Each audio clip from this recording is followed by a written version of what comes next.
Hello everybody, welcome back to another video.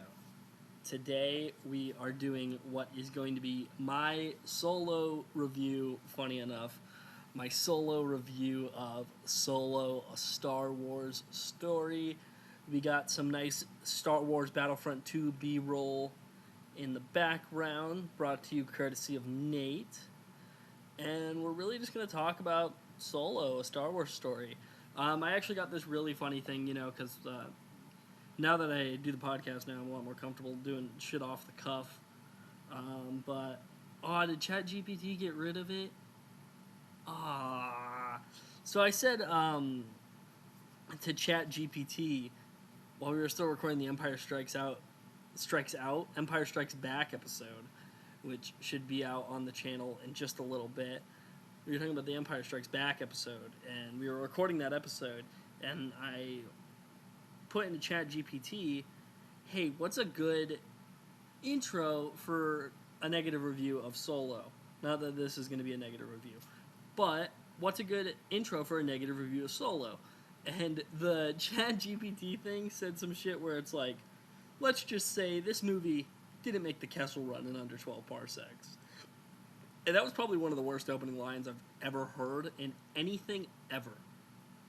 So that was a lot of fun.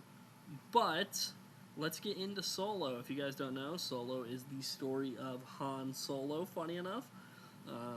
It details his youth in Corellia, and then him going on the very famous Kessel Run, which has been referenced throughout Star Wars history. But yeah, Solo's really just an origin story for Han Solo, and it's a cool idea, but did we need it? This came out in the run of I'm doing this off cuff, but I believe this is between Force Unleashed and Last Jedi, where they did the Rogue One and then Solo came out. I believe they were back-to-back movies, so we got two kind of expanded universe films. Rogue One definitely really hit the mark. We'll be doing a review for that later. And I think Solo kind of hit the mark, but it did it to much less of an extent. This movie, its timeline ends in 10 BBY, which is really weird to me. I thought it would have been a lot better of a use of a character if we show his upbringing in Corellia and then, the first heist, and that's maybe the first hour of the movie. And then you just have him going on some adventures with, Lando and Chewie, and just kind of hanging out doing the smuggler shit.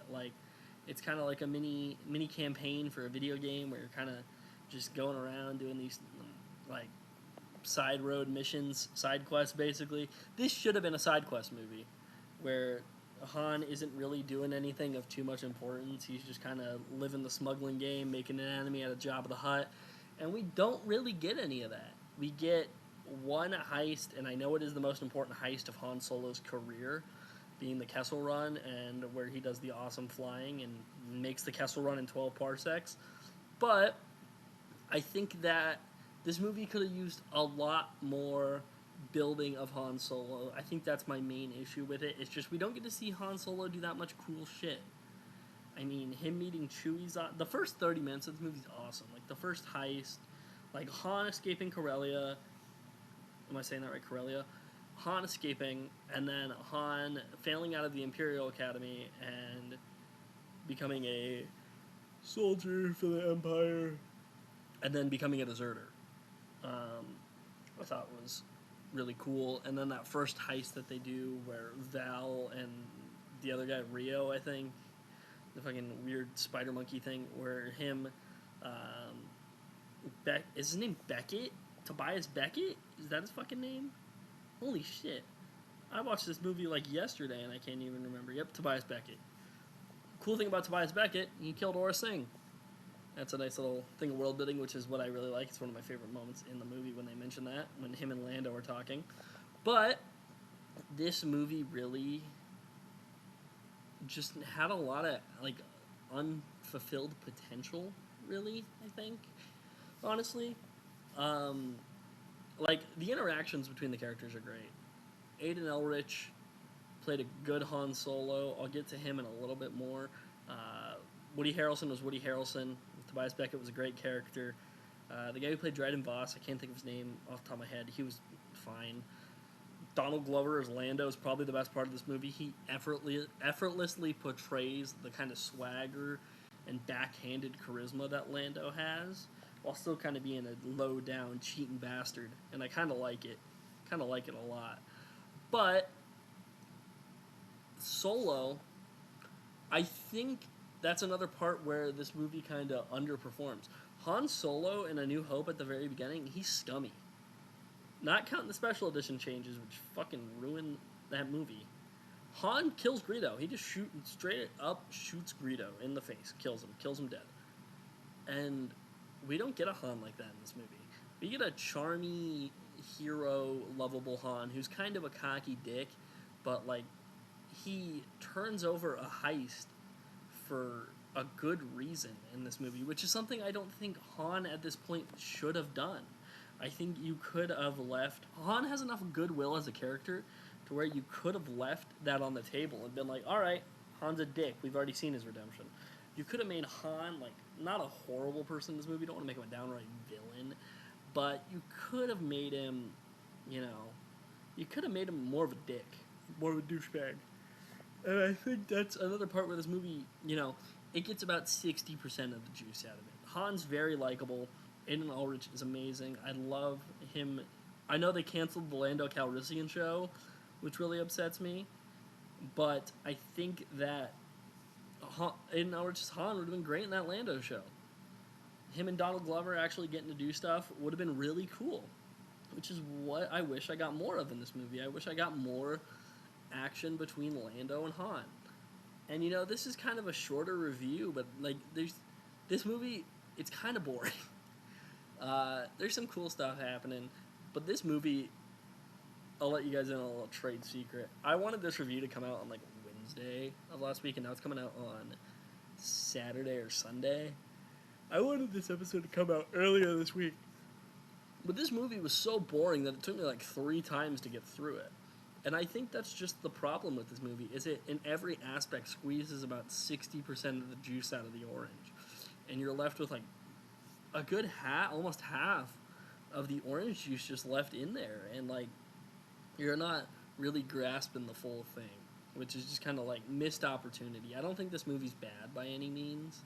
As we look at Nate as an Ewok trying to kill Darth Maul. We know how that goes for him. It's not looking like it's going very well. But I think it is just a missed opportunity to get a really cool Han Solo movie. But it's an alright movie. It's an okay extended universe film. It's a fine way to spend a night. I don't think it's bad. Oh, he's about to get... Darth Vader just ignored him. Sorry, I'm kind of watching the B-roll for this because it's entertaining. Yep, he's got fucked. But yeah, that was my review of Solo, honestly. Don't really have a whole lot to say. But yeah, that was Solo, a Star Wars story. Aiden Ulrich, good. I think he could have been more of a smarmy dick. Donald Glover, phenomenal. Tobias Beckett was great. Great backstabbing, trust no one smuggler. And yeah, I think it's a fun enough movie. It's an alright enough origin story.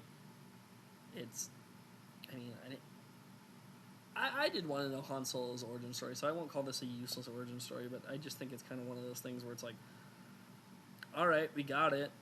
It wasn't disappointing, it was just whatever.